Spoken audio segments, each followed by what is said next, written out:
He says, I have a question that how can we define modesty, known in Arabic as haya, as the misconception is in the minds of people that modesty is all about just covering the entire body through wearing the hijab or the parda. So give us in detail the authentic concept of modesty. This, Brother Muhammad, requires a lecture. And alhamdulillah, I had already given such lectures in the past. You'll find that on YouTube. Also in Ramadan, if I'm not mistaken, in our program called Our Values, there was a segment on this topic. And haya, modesty or bashfulness, is a feeling that either Allah grants you as a favor and blessing from Him to practice it, or you train yourself into being a person of bashfulness. So it can be either one. And it refrains you. It hinders you. It stops you. It prevents you from doing anything that may tarnish your reputation. Anything that may draw criticism unjustly and unfairly to you. Anything that may be a reason of punishment on the Day of Judgment. And Brother Muhammad was referring to women in particular. But bashfulness is not only for women. It is a characteristic of our religion. The Prophet said, alayhi salatu, for every religion, there is a moral conduct that stands out. And the moral conduct of Islam, that Islam is known for, is bashfulness, al-haya. And this is exactly what happened when our fathers, our parents, Adam and Hawa and Eve, ate from the forbidden tree. They saw their private parts, and it was revealed to them after it was concealed. So they rushed to cover their awrah with the tree leaves. And this is why they descended to earth, because of that sin of eating from the forbidden tree.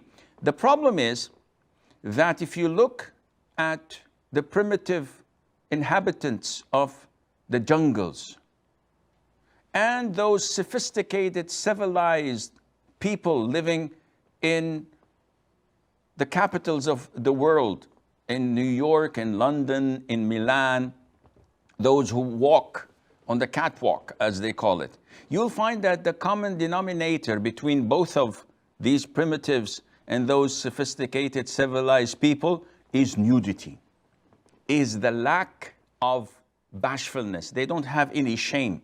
They don't have any modesty.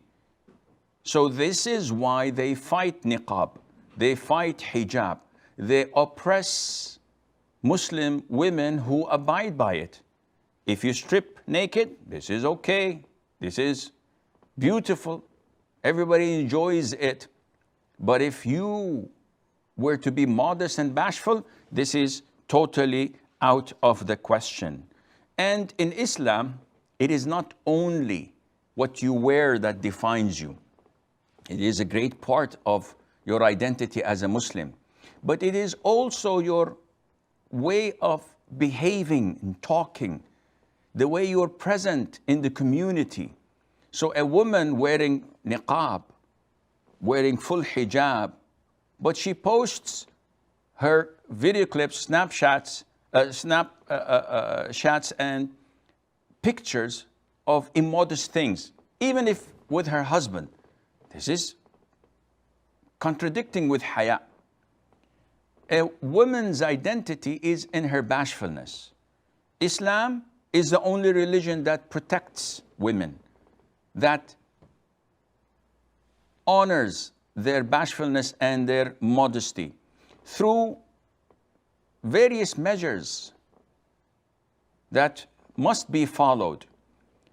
Allah Azza wa Jal orders women to wear the hijab, the full hijab, to protect women from men looking at her. Allah Azza wa Jal protects women even from an irresponsible word that may slander her or may tarnish her reputation.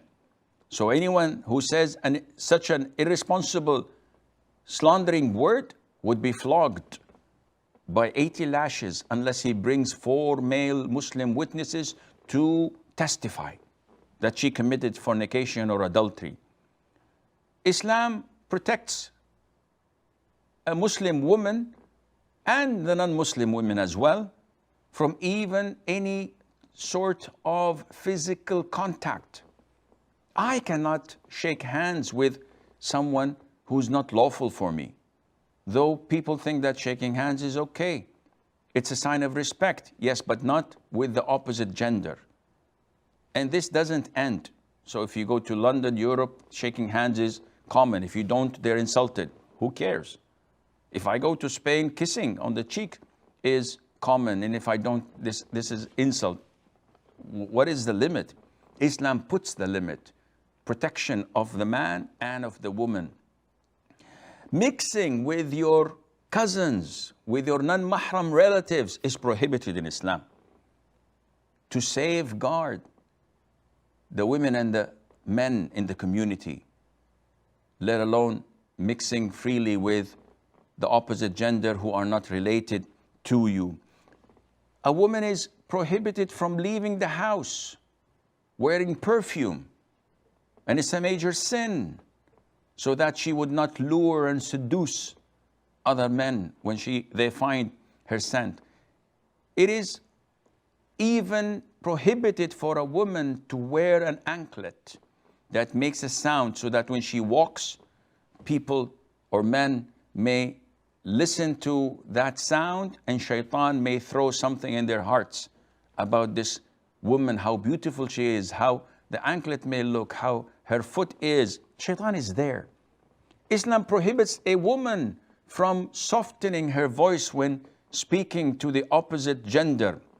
Allah Azza wa Jal says, if you fear Allah, then do not be soft in speech to men, lest he in whose heart is disease should desire, covet, but speak with appropriate speech. So all of this shows you that Islam highly regards bashfulness. Yet, unfortunately, the enemies of Islam have noticed this. They've learned this. And they know for certain that you cannot defeat Islam until you corrupt half of the society, and that is corrupting women. And this is what they're doing and striving to do in all Muslim countries. The call of freeing women, empowering women, that they are equal to men. And we know the consequences of such acts, and we can see that clearly in Muslim and non-Muslim countries, because they went against the law of Allah Azza wa Jal, and the consequences are crystal clear. May Allah Azza wa Jal protect all Muslims from such things.